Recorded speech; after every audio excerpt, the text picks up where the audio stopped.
Assalamu alaykum. Kitap o'qishman beri avlodlar torbetiga xush keldingiz. Mening ismim Nuriya Rahmat. Bugun kechda men qo'limga marhum yozuvchimiz Axaturda akaning "Men suv ichgan daryolar" nomli bu kitobini tutib o'ltiribdiman. Bu kitap 2 bölümden tarkib topgan. Birinchi bölümü marhum yozuvchimizning qisqacha biografiyasi. Ikkinchi bölüm bo'lsa Seringillik oiladagi kishilar degan temada yozilgan bir yurish asarlar. Oldi bilan bu bölümning kirish so'z qismini o'qib beray. Shuningda bu bir yurish asarlarning kimlar bilan munosabatli ekanligini oldin bilib olaysiz. Ondan keyingi bir necha qitimliq anglashimizda mushu bir yurish asarlarni o'qib berman. Xo'sh. Seringillik oiladagi kishilar, zamondoshlar xotirasi. Ürümchining sharqi janubiga joylashgan Yan'an yo'lidagi 44-nomerli qo'roni kishilar yozuvchilar qo'rosi deyishadi. Rost. Bu yerda haqiqatanmi talantli, shuhratli yozuvchi shoirlar o'tgan. Bu qo'ro ana shu mo'tivarlarning nomi bilan bog'langancha Heylig'ichi kishilarning qalbida hurmatlanadi, yodlanadi. Bu qo'ro o'zining 25 yillik tarixida 3 avlod yozuvchi shoirlarning kashmishiga shohid bo'ldi. Birinchi avloddagilarning hammasi, ikkinchi avloddagilarning ko'pinchisi orqa-orqadan to'limi tuyuqsiz bemahal ketib qoldi. Shunga bu qo'ro cho'nqur seg'inishga, nadomatga va unutilg'isiz aslimalarga to'lgan.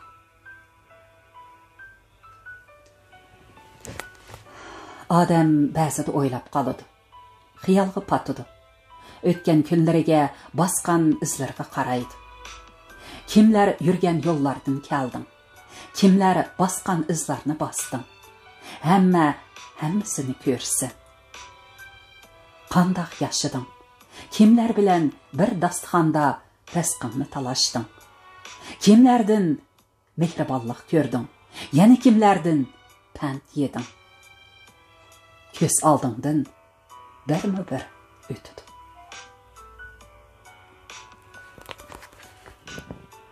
Yarqin umidlar bilan yo'lga otlangan zamondoshlaring, hamrohlaring qani deb ba'zida o'z-o'zimdan so'rayman. Ularning ko'pi endi yo'q. Manzilga yetolmadi. Nihoyat go'zal, nihoyat yuksak umidlarni o'zlari bilan billa elib, yo'qlik deb atalmish mangulikka ketishdi. Sana rahnomili qilgan ustozlaring qani? Qo'lingdan yetilab ijodning cheksiz yo'llariga elib chiqqan tavarruk nomlari yurak qitingda umrlik o'rnab ketgan ustozlaring qani? Cho'nqur xiyollari cheksiz ufuqlardan eshib o'tgan oddiy ammo ulug' inson Zunun Qodiri qani? Yurgan yo'llarda kulki to'kilgan, kirgan uylarga bir etak xo'shallik tashlab ketadigan dono Tiyibjon qani? Chaqnab turgan ko'zlariga olam falsafasi sho'li chashqan pok inson Oblis Nozir qani? Qahri Po'latdan qattiq, mehri kaptar ko'ksidak mayin, qalami uchidagi chaqmoq qog'ozni ko'ydirdigan Abdukerim Xo'ja qani? Hayotini bo'ston va gulistondek ma'nilik, hikmatlik o'tkazgan Royish Rahmatulloh Joriy qani? Mijoz xulqi ba'ayni o'zi yozgan Avral dehqonlaridek oddiy sodda, samimiy va jafokash Zo'rdin Sobir qani? Qiziltog' bag'rida o'sib, Qiziltog' botirlari uchun obida tiklagan Qayyum Turdi qani? O'zimi, so'zimi muloyim, yazgan şiirleri sahra havasidek sap.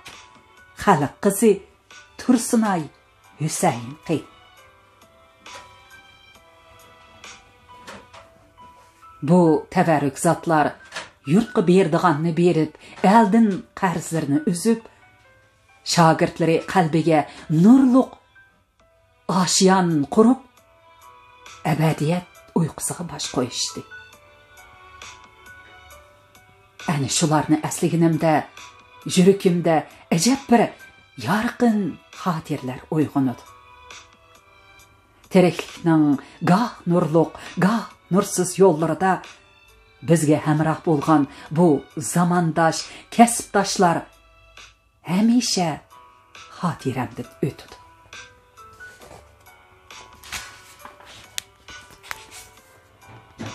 Men Seringillik Hoyildagi bu kishilar bilan ham suhbat, xizmatdosh, maslakdosh bo'lganligimni faxr bilan aslayman. Men bu zotlar bilan safarlarda, majlislarda, xush ayyamlarda birga bo'lganman. Ularning suhbatlaridan, maslahat, pand nasihatlaridan bahra olganman. Shunga bir umr hürmetleri aldıda ta'zimdaman.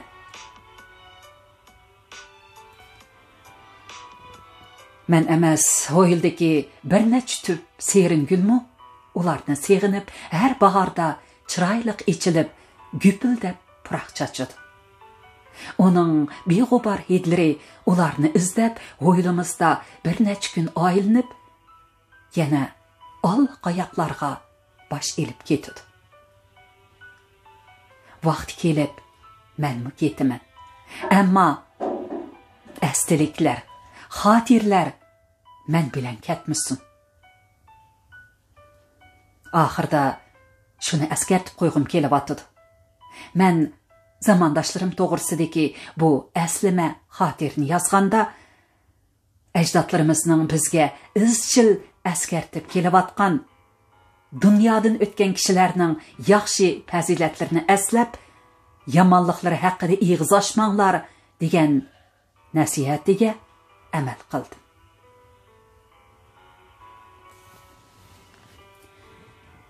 Xo'sh, bu Kristus qismidan bildinglar, bu bir yurish asarlar ana shu dangliq yozuvchilarimizning xotirasiga yozilgan. Xo'sh, bugun oldi bilan oddiy yashagan ulug' odam degan temada yozilgan asarni o'qib beraman. Bu asar marhum yozuvchimiz Zunun Qodirga bag'ishlangan. 1989-yili 9-oyning 24-kuni biz uchun ig'ir musibatli kun bo'ldi. Shu kuni shuhratlik yozuvchi Zunun Qodirning hayot shomi o'chdi. Lekin u minglagan, to'manlagan kishilarning qalbiga hayotlik shomini yiqib ketdi. Bu nurliq sham uning asarlari, kitobxonlari, do'stlari va shogirdlari. Yozuvchi hayot faoliyati va ijtimoiy faoliyati bilan turmushga, odamlarga faol aralashib turadigan shaxs. Zaman shiddatini, vaqt ruhini aniq his qilgan yozuvchilar xalqni aldamay, haqiqatni bo'yimay yozadi. Haqiqat bo'lsa birlik, u bo'lsimi turmush, reallik. Minglagan, yuz minglagan oddiy xalqning turmushi, ular yoritib atgan reallik. Zunun Qodiri ana shundoq zaman shiddati bilan vaqt rahimini aniq his qilgan yozuvchi edi. U yuksak hikoya va dramalarni yaratdi. Uning asarlari 20-asrning 40-50-yillarida go'yo tüp-tüz sahroda to'satdan Tangri tog'larining bir bo'ligi paydo bo'lgandek ko'z oldimizda namoyon bo'ldi. Men Zunun Qodiri bilan tunji qitim uchrashgan manzarini zodila unutay olmayman. 1979-yili avgustning oxirgi mezgili edi. Bir kuni tushdan keyin idoraga kelsam, 3 qavatlik binoning oldidagi kichikgina maydon nadindir kelgan bir ko'chman oilaning qalaymaqan chechilgan yuk taxlari bilan to'shib ketibdi. Yuk taxtdan qaraganda bu oilaning g'ayrib ham musofirligi chiqib turadi. Bir döve yog'och tosh, eski kigiz palaslarga o'ralgan 2 yudim yotgan ko'rpa, 2-3 koni ustal o'rindiq va bir yurish qozon qumush, kiyimlari salp-sulpan yashangan bir odam xuddi mushu narsalarga qaranchiq bo'lgandek mukchiyib o'ltirib kitob ko'rib o'tadi. Onun usturida qirilgan tap-taqir beshi kun nurida baayni mis qazandek parqiraydi. Dögülek aqpishmaq yuzi yazning hüpildab turgan issiqidan tarlab qizirib ketgan bo'lib, ko'zidagi yuqori gradusliq qilin aynekimi tardan siyrilib qonshirig'i tushib qolgan edi. Men bu natunish odamning shuncha issiqda aptapda qaqlanib o'ltirib, bütün diqqati bilan kitob o'qiyotganligiga qarab qiziqib qoldim. Qaragan seri uning vujudidan bir xil chidamliqni, muloyimlikni va ijtihodni sezdim. Qandaqdir bir xil illiq iqim badanimga tarab, ko'nglimda bu odamga nisbatan g'oyibona hisdoshlik va hurmat tuyg'usi paydo bo'ldi. Shu asnoda idoramizdagi ba'zi pishqadamlar qo'rodi paydo bo'ldi. Ular heliqi odamni ko'ribla, "Voy, Zunun Qodirg'u bu" deyishib, qizg'in salomlashib ketdi. Men shundala boyidan beri g'oviqib qarab turgan bu odamning uzoqdan beri o'zim g'oyivani cho'qingan, qalbimning to'ridan o'rin olgan talantliq yozg'uchi Zunun Qodir ekanligini bildim va yugurib berib qo'sh qo'llab ko'rishdim.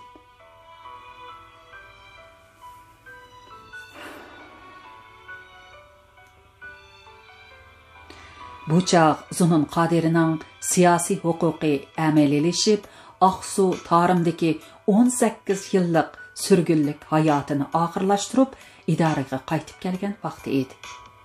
Lekin shu chaqda idora bu odamga loyiqida bir uy tepib berolmay, shu maydonning bir chetidagi ommaviy hojatxonaga yondosh selingan mashina iskolatini bo'shatib bergan edi.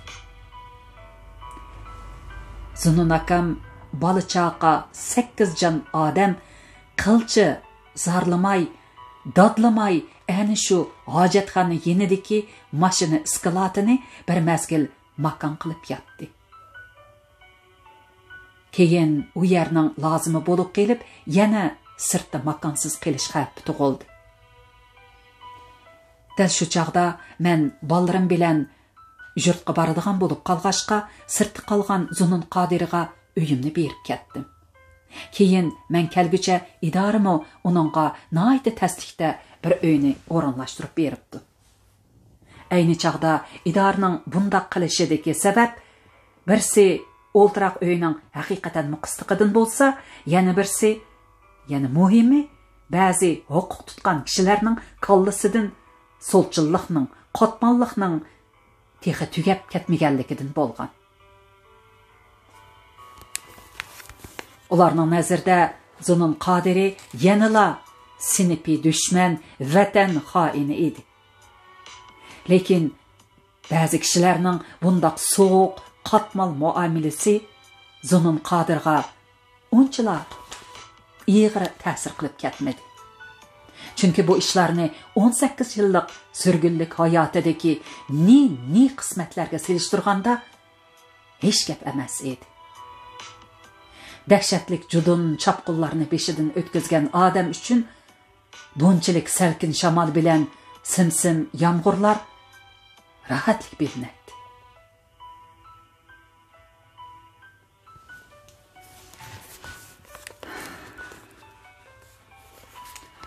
Ulug' tariximizga nazar salsaq, shubhasizki iftixorlik his qilamiz. Xalqimizning neni ulug' farzandlarini voyaga yetkazganligidan faxrlanamiz. Biroq ayni chaqda dilimizda cheksiz o'kinish tuyg'usi ham paydo bo'ladi. Nurg'un iste'dod egalari notinch davrlarning zarbalariga duchor bo'ldi. O'ziga loyiq qadr qimmat topolmadi. Nima iloj?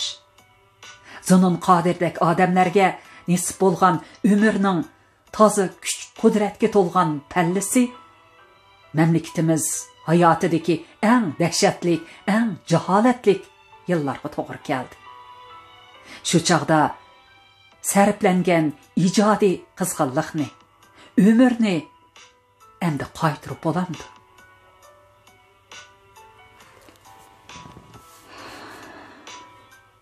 Ijodkor uchun eng bebaho boyliq uning vaqti, fursati. Ammo Zunun Qodirning qironliq vaqti bilan aqlga to'lgan fursati vaqtsiz tortib olindi, cheklandi, taqib qilindi.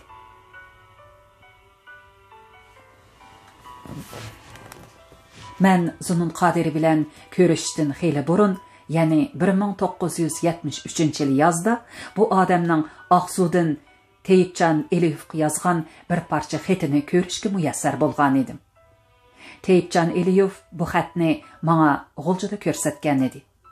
Chaqmoq yo'lliq, titrat varaqaga yozilgan bu qisqagina xat butunlay mung, hasrat va iltijoga to'lgan edi.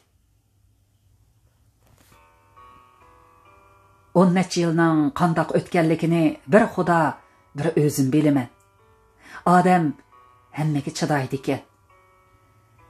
Xudoga shukri, teha hayotman.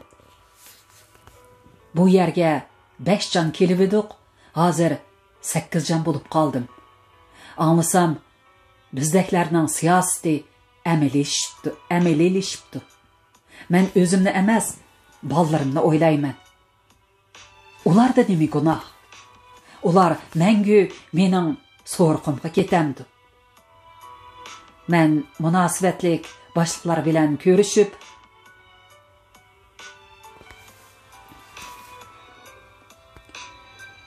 men Zunun Qodir bilan ko'rishdim xeyli burun, ya'ni 1973-yil yozda bu odamning Oqsudan Teyipjon Eliyevga yozgan bir parcha xatini ko'rishga muyassar bo'lgan edim. Teyipjon Eliyev bu xatni menga G'uljida ko'rsatgan edi. Chaqmoq yo'lliq, titrat varaqaga yozilgan qisqagina bu xat butunlay mung, hasrat va iltijoga to'lgan edi.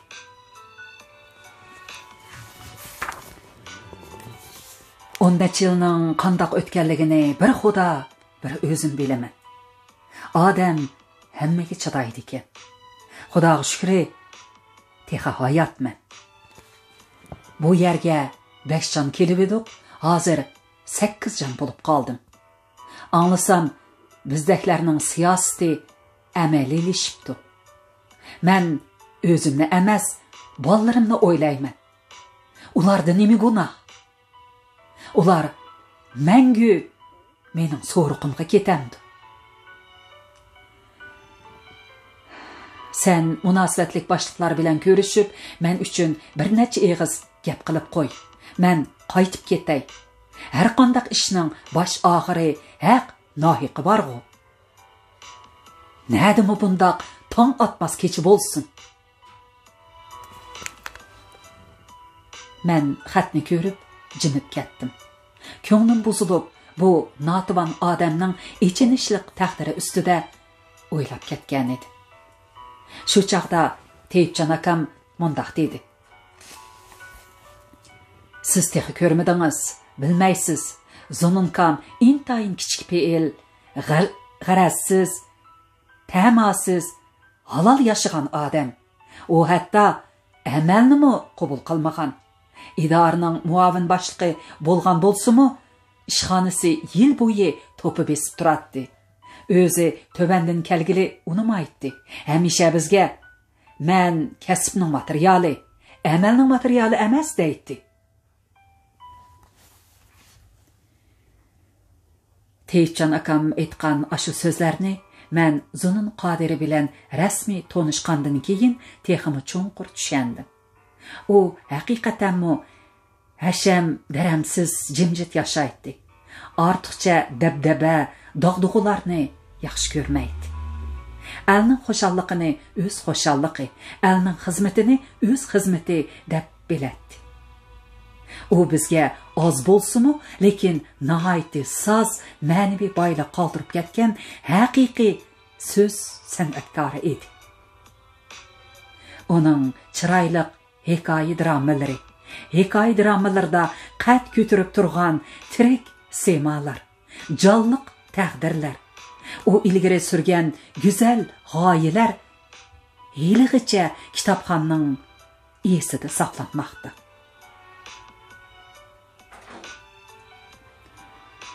Bununla erishish bir yozuvchi uchun haqiqatanmi katta baxt va sharaf.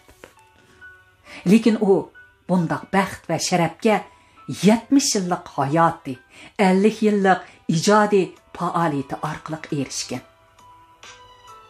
Hayot va ijod yo'lida u nurg'un mushkulga duch keldi. Erkin, baxtiyor o'tgan kunlaridan Judun çapqın basqan zulmatli kunlari ko'proq bo'ldi. Shuning uchun mekin u mehnatkash xalqning qalbini, dardini cho'nqur his qilgan. Mehnat ahlining qiyofatini, tilini, urf odatini, ana yurtining egiz-pas o'yman cho'nqurini yaxshi bilgan. Shunga uning hayot yo'li asarlarda qolgan.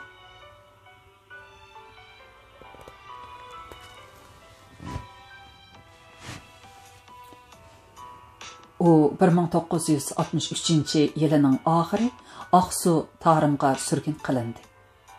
U bütün oilasi bilan ko'chib bu yerga kelganda dehqon sifat, qiyrisal bir odam uning bilan ko'rishib, ahvolni uqqandan keyin "Opla balam, bu yerga yomon kelib qopsizlar. Muttallibni yeb ketgan Aqsu sizlarni sog' qo'yarmi?" deb uning taqdiriga ichindi. U mana shu qitim borgancha Aqsu Koni shaharning yoshlar maydonida to'p-to'g'ri 18 yil turdi. Bu jarayonda uning qilmagan ishi qolmadi. Yer teridi, suv tutdi, yantoq chopdi, qiq chiqardi, hasharg'i bordi, koli boqdi, to'ng'iz boqdi.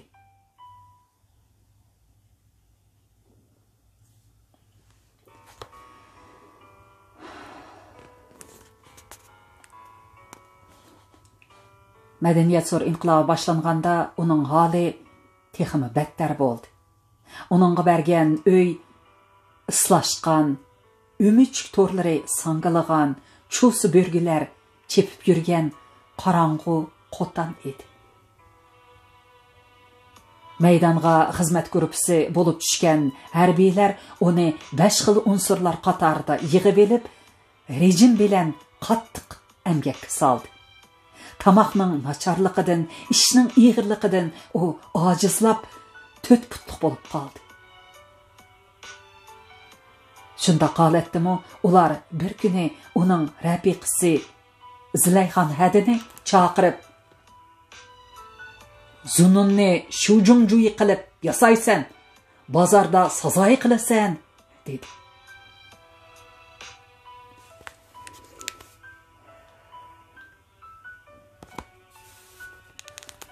Zilayxon Hada buyruqqa binoan bir kecha tayyorlik qilib, Zunun Qodirning koni ko'nglikini yuyib dazmolladi.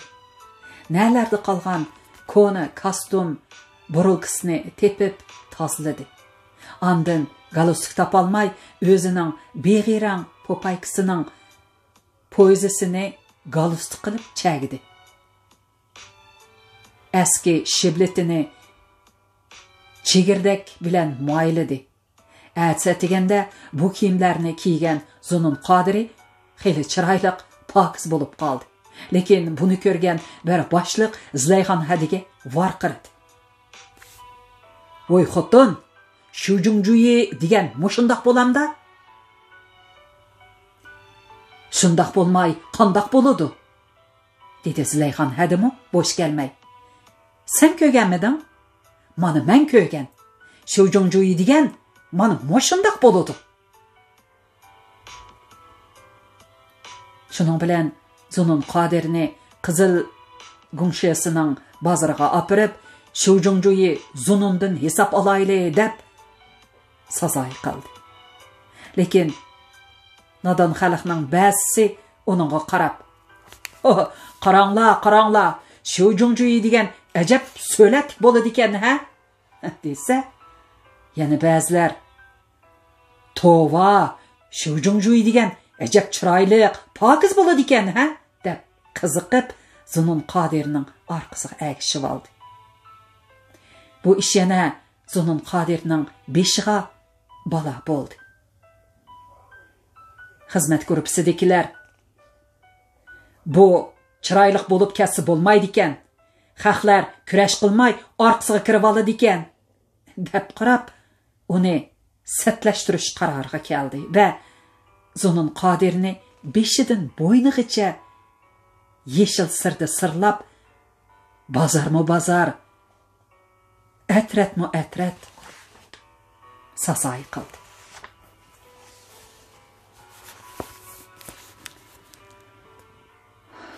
Bu odam bir haftagacha ashundoq sirlangan peti baayni yeshil qapoqdek yurdi. Bir qitim kurash qilayotganda issiq tardan manglayidagi sir iqib ko'ziga kirishga boshlab edi. U bir qo'li bilan sirni surtishga tamshalganda bir minbing musht bilan qo'ziga urib ikki tal tishini tushiribdi. Zunun Qodirning oliqidini og'zi bilan burnidan oqqan qonga to'ldi. Bu chog'da minbinglar yana mudahamlik bilan biz texe sana elam ko'rish qilmadik, qalam ko'rish qilyapmiz deganda Zunun Qodiri g'azab bilan kulib turib, to'g'ri, mavi oqqan qon qalam ko'rishining siyohi ekanda deb masxara qildi.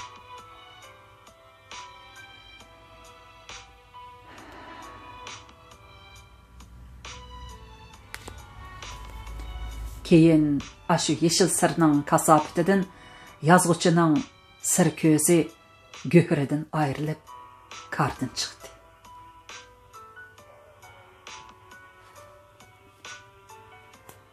Bir necha kunlik sazoyi tugaganda Zunun Qodirga cho'shqi beqishni tongdi. Bu uningga berilgan siyosiy vazifa edi.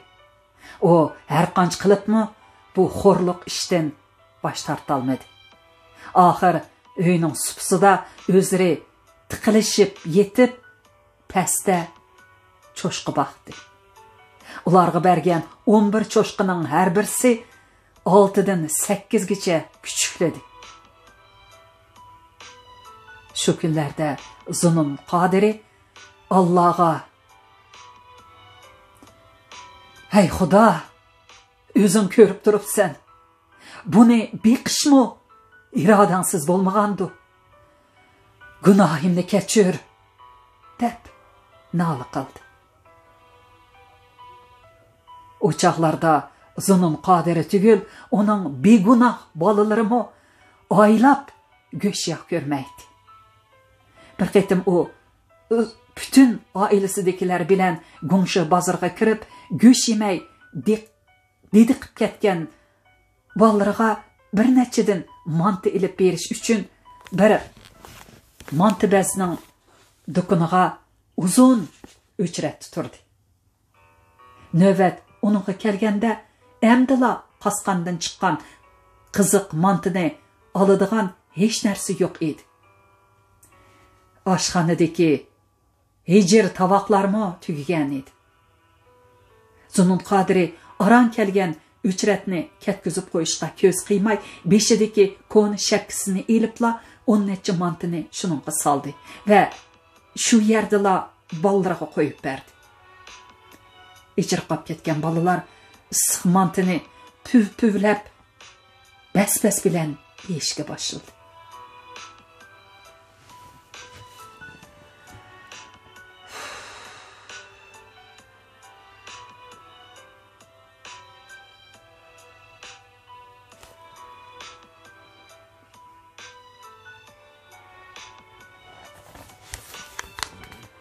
Dal shu chaqda Nahidin selishtirib baholashga chiqqan bir necha kadr bilan Go'ngsha kadrlari bu yerga kelib qoldi.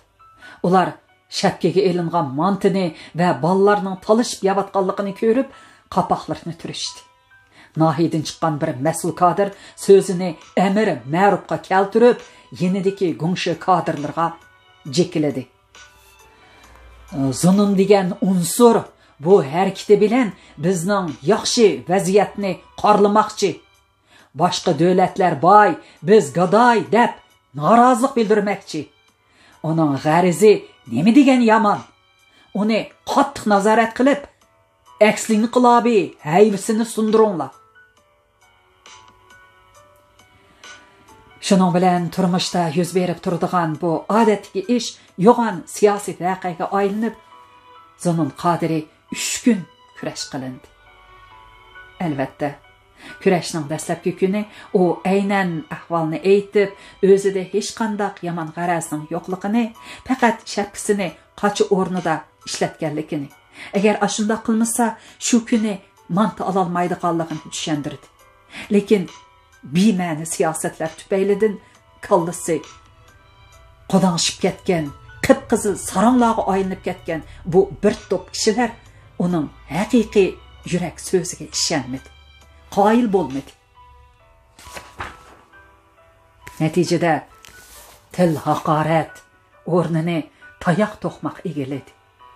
Oxiri yuragi dardga, jismi azobga to'lgan Zunun Qodiri o'z irodasiga, vijdoniga xilof holda bir muncha yolg'on yovdoq gaplarni qilib, bu darddan aram qutuldi.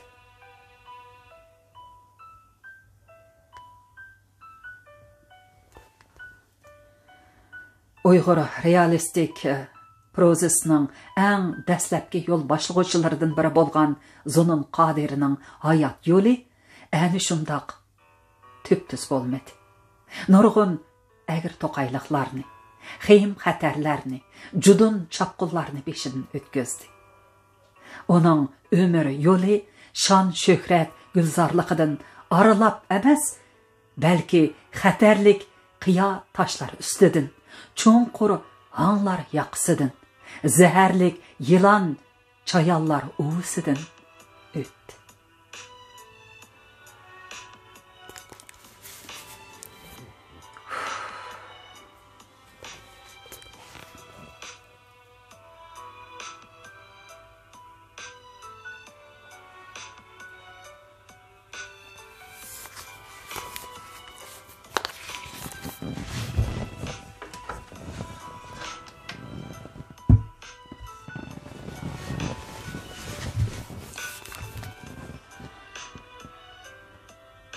Yıllarda Tarım jurnali takrar bölümü Qashqar, Turpan, Aqsu, G'ulja, Xotan, Qaramay qatarliq joylarda har xil temadagi adabiy ijodiyat yig'inlarini ochdi.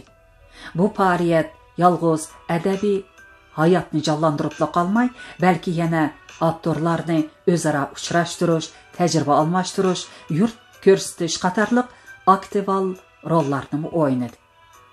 Biz shu chaqda bu faoliyatlarda bir necha peshqadam yozuvchi, shoirlar qatorida ustoz Zunun Qodirini birga elib bordik. Buning bilan bu xil faoliyatlarimizning darajasi o'sib, mazmuni texmi beyidi. Shu chaqda yuz bergan ba'zi ta'sirli ishlar xuddi hozirgidek ko'z oldimda namoyon bo'ldi.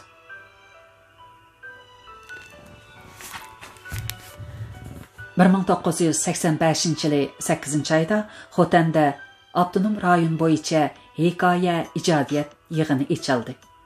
Yig'indagilarni ekskursiya qildirib, Qaraqash nahiyasiga elib borganda, bu yerda xeyli dog'dug'uluq kutib olish yig'ini o'tkazildi. Bununğa vilayet, nahiye rəhbərləri həm sənət öməkləridən tanlanğan artist və muzikantlar qatnaşdı. Köngül içiş fəaliyyəti başlanğanda bir ayal naxşıçı oturğa çıxıb çiraylıq təzimdən keyin mən hər birləriga bizning fəxrlik yazğıçımız Zonun akamның özüm oynağan Ğunçam dramasidan bir ariya orunlab beray, dedi də şox yiqimliq muzika ritmiga əgişib Ğunçam dramasining birinchi pərdisidəki Ğunçamның naxşısını şundaq lərzan həm çiraylıq oqudi. Almalar pişib qapdı, şax şeyxada məy bolub. Yarı bizdən yamanlapdı, bulut tosqan ay bolub. Mən baraymikin onda, yar kelərmikin munda, yarğa yar kerək bolsa, qol silib kelər munda. Naxşçı axırqı kopletni eytibatqan vaqtida nahayeti sülkətlik hərəkət bilən mehmanlarının aldidiki təxsidin qızırıb pişqan parqıraq bir almani qoluğa aldı və naxşı tügəş bilən vilayət həm nahiyə rəhbərlərinin arsıda nativan qiyafətdə olturğan Zunun Qadirinin aldığa kelib, qolidiki almani onunğa iki qollab tutdu.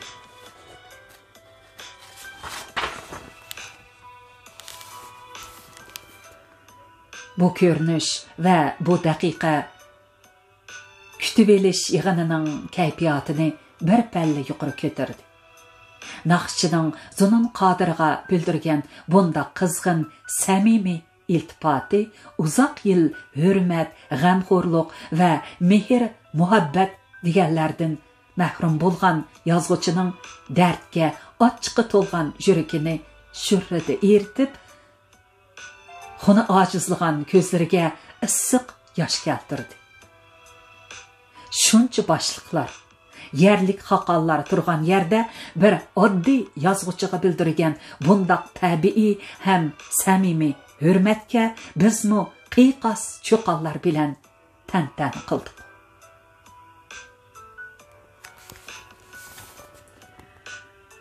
Aradan bir necha kun o'tib biz yana Chira nahiyasiga bordik.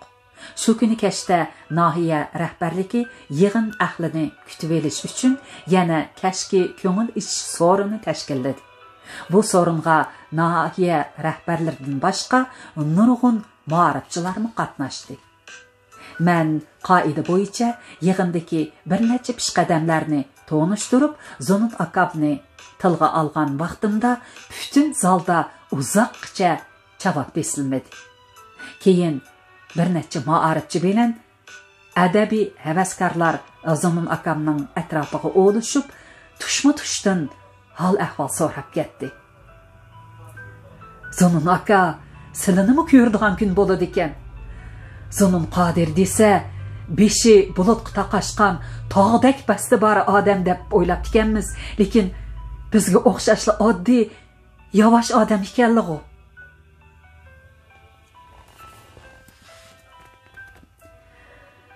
Bu uchrashishda meni hammadan bak hayron qoldirgani bir necha pishqadam ma'arifchi bilan havaskorlarning hayojonini bosolmay, ixtiyorsiz ko'z yosh qilishqini bo'ldi.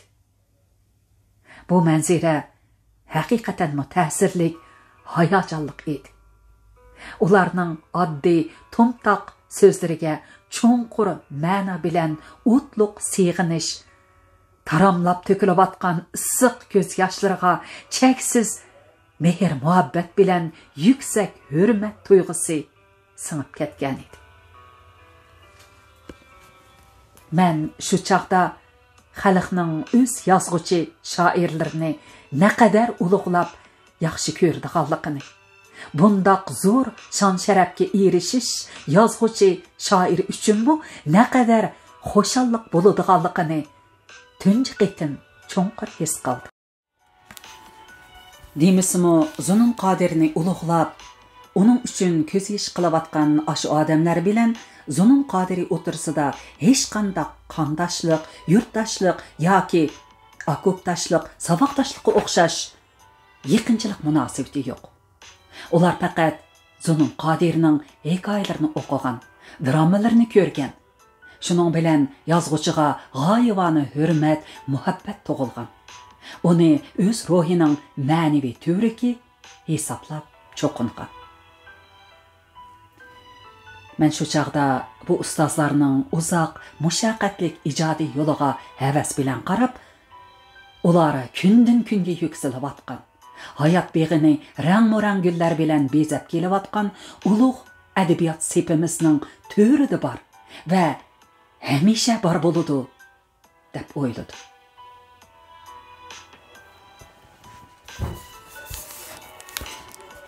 Bir 1986 yilining 5-dan boshlab men Zunun Qodiri bilan bir qoroda yashadim.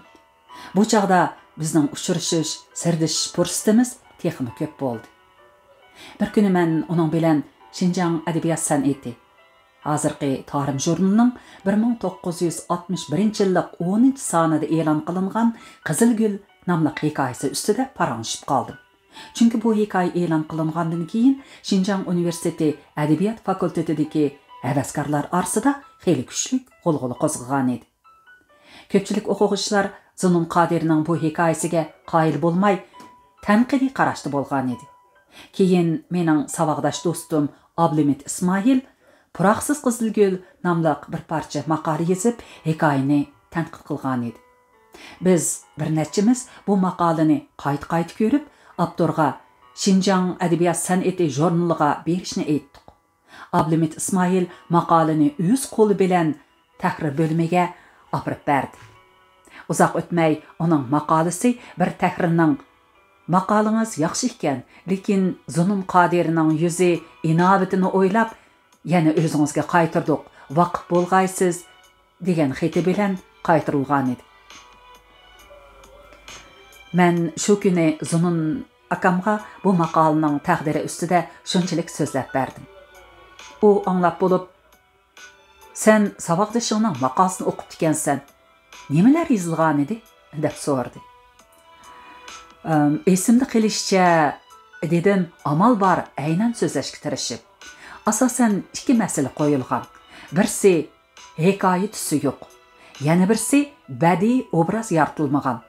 Oxirida avtor sizning burunqi hikoyalaringizni tilga elib, agar Qizilgul hikoyasining beshidagi Zunun Qodiri degan ismni elivassa, har qanday odamning bu hikoyani Zunun Qodiri yozdi deyishga tili kuyidi deb xuloslagan.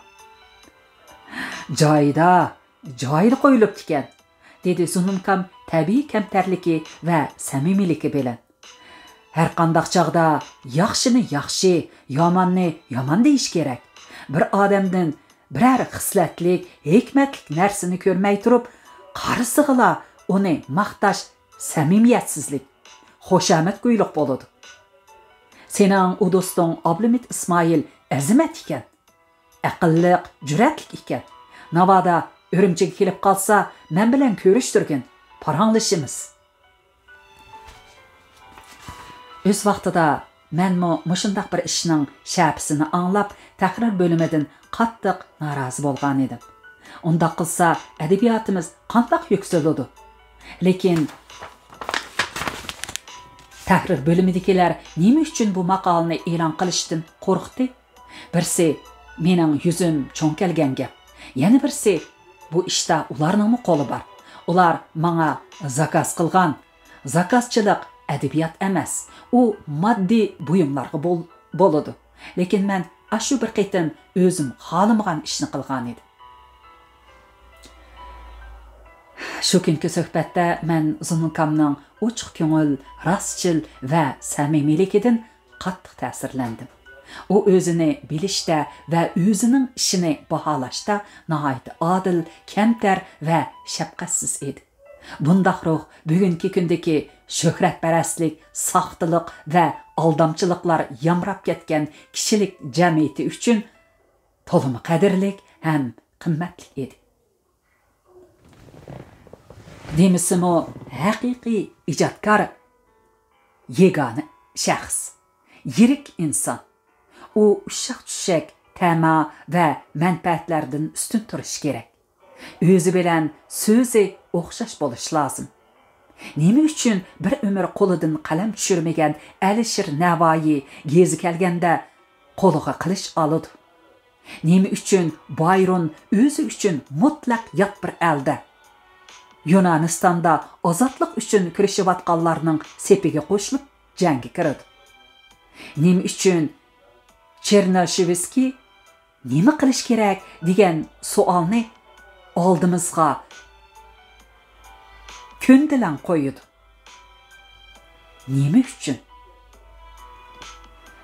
Shuning uchunki, ularning yozg'ini bilan qilg'ini o'xshash, so'zi bilan harakati o'xshash. Yozuvchi shoir har qanday vaqt, har qanday sharoitda ana shundoq oq ko'ngil, samimiy, himmatli bo'lish lozim. Alisher Navoiy bekor aytmagan. Büyüklük keldi himmatdan nishoni. Ya'ni büyüklükning birinchi belgisi himmatli bo'lish. 1987 kuz oylari ishdan tushib kelmoqchi bo'lgan mehmonlar uchun 2 botulka aroq ko'tarib qarog'iga kirsam, Güllik oldidagi uzun o'rindiqda Zunun Qadiri, Alqam Axtam va qozoq yozuvchi Rahmatulloh Abshi paranglashib o'tiribdi. Men udul berib ularga salom berdim. Zunun akam qo'limdagi aroqni ko'rib, "Seningmi aroq ishkin kelib qapti-da? Akila, qandaqroq aroq olding ko'rib boqay" deb qo'limdagi aroqning birsini elib, markalariga qarashga boshladi. "Zunun aka", dedim men iltijo bilan. "Bu xeli yaxshi aroq. Og'zini ichib beray. Güppida bir o'tlab olmamsiz" deyishimga, "Uni bir dema, hozir butun badanim qimirlab ketdi", dedi botulkani siylab va mayus ovozda davom qildi. "Shug'inisi, hadang zilay bilib qolsizlar, Alloh tovamni berdi-da." Zununkam haroqqa amroq edi. Bu oyig'i uzilmas kurash, pepan va uzoqqa so'zilgan surgillik hayotning uningga bergan in'omi edi. Lekin keyingi kunlarda ayoli Zlayxonada uning salomatligini va yoshga cho'ngib qolganligini o'ylab haroqdan to'sgan edi. Shu orliqda men qo'limdagi yana bir shisha haroqning og'zini ichib Zunkamga tanglab dedim. "Qani, bir tetib beqinga, bu yerda Zlayxon adam yo'q-ku." Alqamaqdan bilan Rahmatulloh Abshimi salo qildi. "Icha ho'y, Zunun, xotindan qo'rqib, oldinga kelgan rizqingni ketkizib etamsan?" "Zunun aka, odam qirg'an siri xotindan qo'rqadigan bo'lamdi nima?"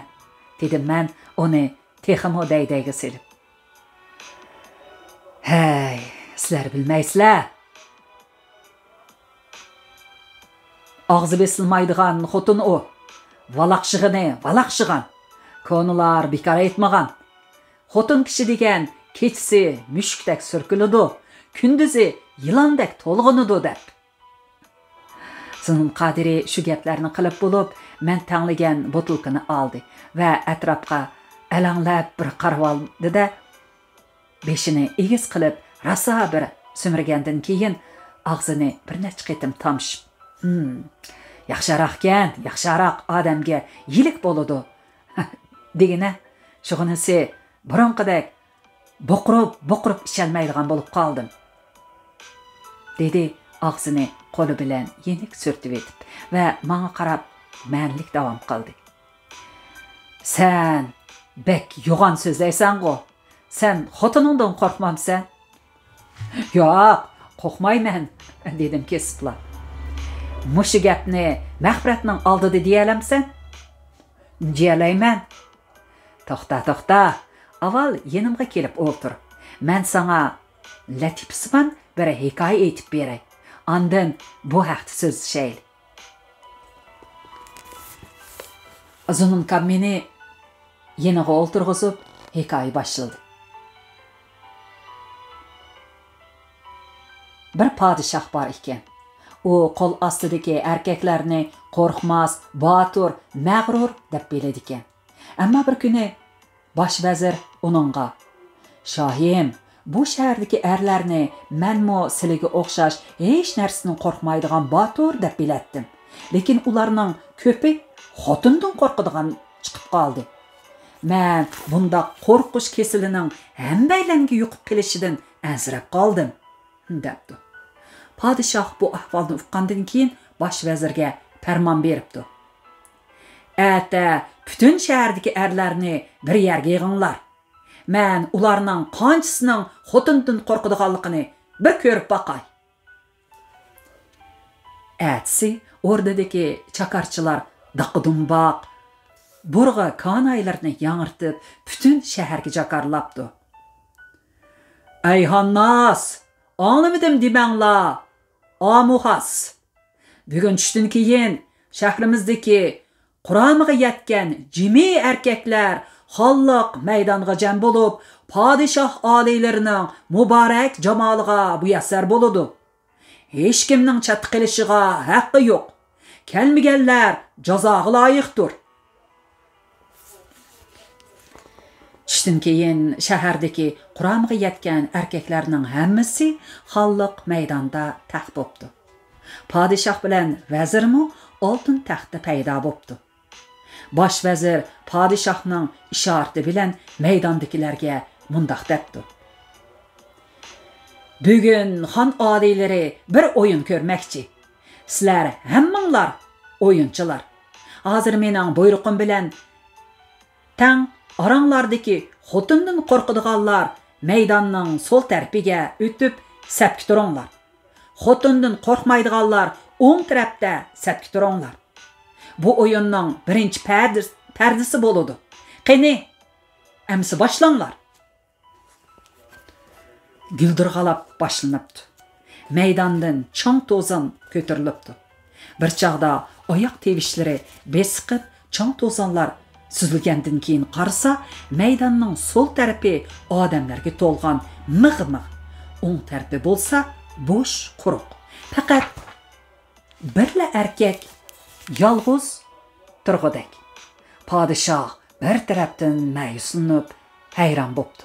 Yana bir tarafdan bir tal bo'lsa-mu o'ziga o'xshash botur, mag'rur puhrasining borligidan xushal bo'lib, uni huzurga chaqiribdi va hamma erkaklar xotindan qo'rqib maydonning so'l tarafiga o'tsa deb so'rabdi. Uningdan faxrlanib: "Sen nimishqa qo'rqmay o'ng tarafda yig'oni qolding? Bundoq boturliqingning sababi nima?" Heliqa erkak beshini ko'tarmay, tirniqini tatlab turib: "Oliylarga ma'lum bo'lsin-ki, men bu yerga keladigan chog'da xotinim odam ko'p yerga hargiz bormang deb topilgan edi. Shunga hammanglar maydonning so'l tarafiga o'tganda men xotinimning gapi bo'yicha u yerga bormay, mush yerda turdim" debdi.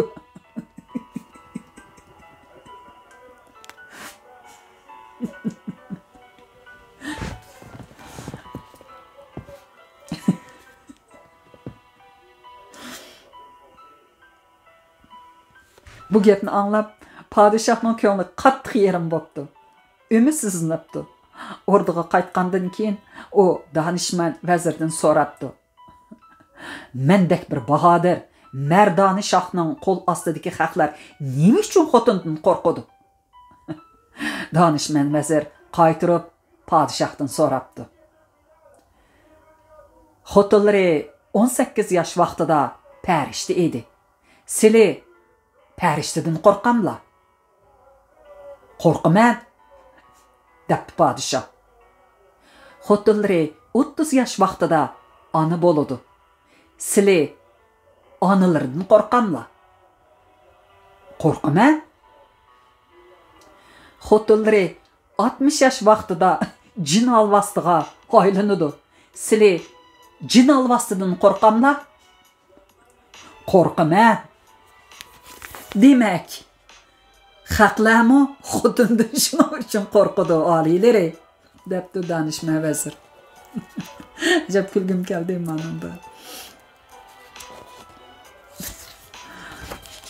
Zununkam hikoyasini tugatib, qandaq degandek menga ma'nlik qaradi. Men damalliqqa bir narsa deyolmay tengirqab qoldim. Aradagi o'ng'aysizlikni u yana o'zi o'ngshidi. Er kishiga nisbatan xotinidan qo'rqdi degan yo'qolan gap. Har qandaq zabardast xotinmi er kishiga bas kelolmaydi. Shuning uchun ularni mazluma ojiz deb atagan. Bu yerdagi qo'rqish degan gapni hurmat deb tushunish kerak. O'zaro hurmat, o'zaro ko'yinish bo'lgandila er xotinlik turmush xo'shal, xotirjam o'tadi. To'g'ri. Zunun akam to'g'ri aytdi. Er xotinlik munosabat cho'qim hurmat ustiga qurilishi kerak. Danishmanlarmi mundaq degan. Qiz bolani hurmat qil, uning sharafini, insoniy g'ururini asra. Sana yaqqan qiz sening bo'lg'usi rafiqan, bolaringning onasi. U yashab turganligingning guvohchisi. U seni bolalaring qiyofatida yana qayta dunyoga keltirdi.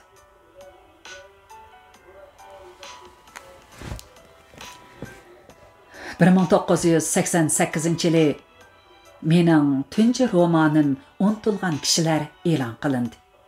Uzoq o'tmay bir kuni kechda Zununkam oiladagi gullik arsida so'zlashib o'ltirib, menga mundaq dedi. Romaningni bolalarimga o'qitib, boshdan oxir to'liq angladim. Tunji sinoqda g'alaba qilibsan. Lekin bosh qahramon Batuqni bir oz kapsiz qilib qo'ydingmi qandoq? Nagili borsa sho'xlik qilib ishterib yuradi ekan. Mening unda qilg'im yo'q edi, Zununka, dedim o'z fikrimni sharhlab. Lekin u ashunda qilaman deb turib oldi. Menmo amalsiz uni o'z rayiga qo'yib berdim. O'zingmi Batuqqa o'xshash sho'x nima? Shunga yo'linglar bir yerdan chiqib qoldi degina, dedi Zununkam chaqchaq qilib va birdan turib elib davom qildi. Bu gaping Le Tolstoyning bir gapini esimga selib qo'ydi.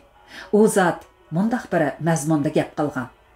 Mening ayol qahramonlarim ba'zida men xohlamaydigan qiliqlarni qilib qo'ydi. Ularning qilganlari real turmushda qilishga tegishli ishlar, ham real turmushda doim uchrab turadigan ishlar. Ammo men ularning shunda qilishlarini xohlamaydim. Shuningga qaraganda sening Batuqingmi men xohlamagan ishlarni qildi, ha?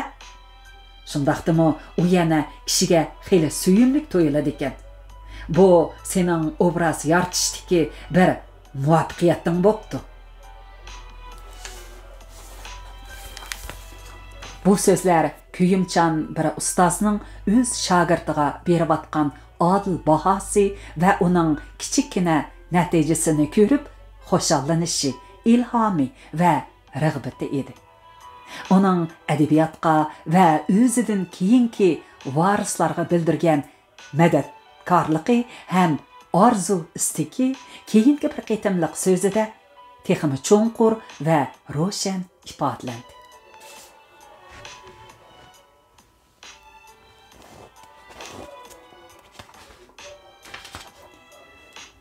1988-yili 6-oyda Abnum rayonluq kasbiy yozuvchilar yig'ini ochildi.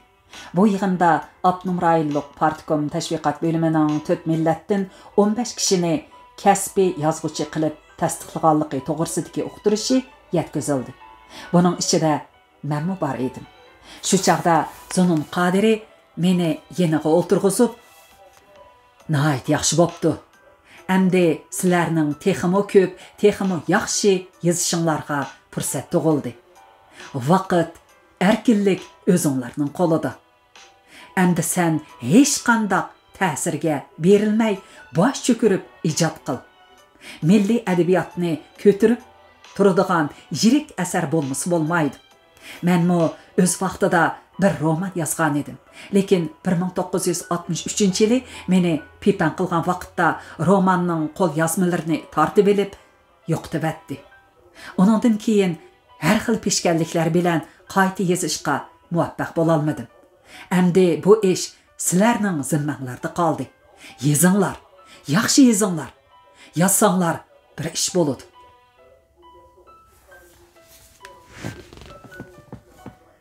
Pishqadam ustozning bu umidi, arzu, istiki yolg'iz mangala emas, balki butun adabiyot qo'shonimizga qilingan samimiy murojaati va jiddiy chaqiriq edi. Uzoqqa barmay uning umidi chechaklab meva berdi. Arzu, istiki haqiqatanmi reallikqa aylandi. Yazg'uchi hayotning oxirgi yillari va vafotidan keyingi bir necha yil ichida Uyg'ur romanchiligi haqiqatanmi jo'sh urib rivojlandi. Har yili oz deganda 2-3 dan yirik asar maydonga keldi. Bizning milliy adabiyotimiz yiltizi cho'nqur, g'o'li chin, shonu shavkatlik ulug' adabiyot. Shundoq ekan biz avlodlar uning shon sharafini saqlashimiz, qo'g'dishimiz, har qanday vaqtda uning nomiga dog' tushirmasligimiz lozim. Uning uchun aramizdan vaqtsiz ketib qolgan Zunun Qodirdek ashundoq ustoz yozuvchi shoirlarimizning o'lmas ijodi, halol mehnati, qizg'in umidi va kuchli arzu armani bizga hamisha ilhom, turtki va rag'bat bo'lib turdi.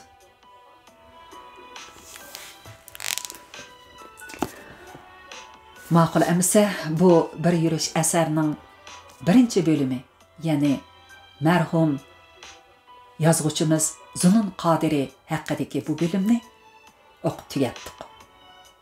Kelar qitimliq anglishimizni ko'rishaylik. Aman bo'ling. Xayr xo'sh.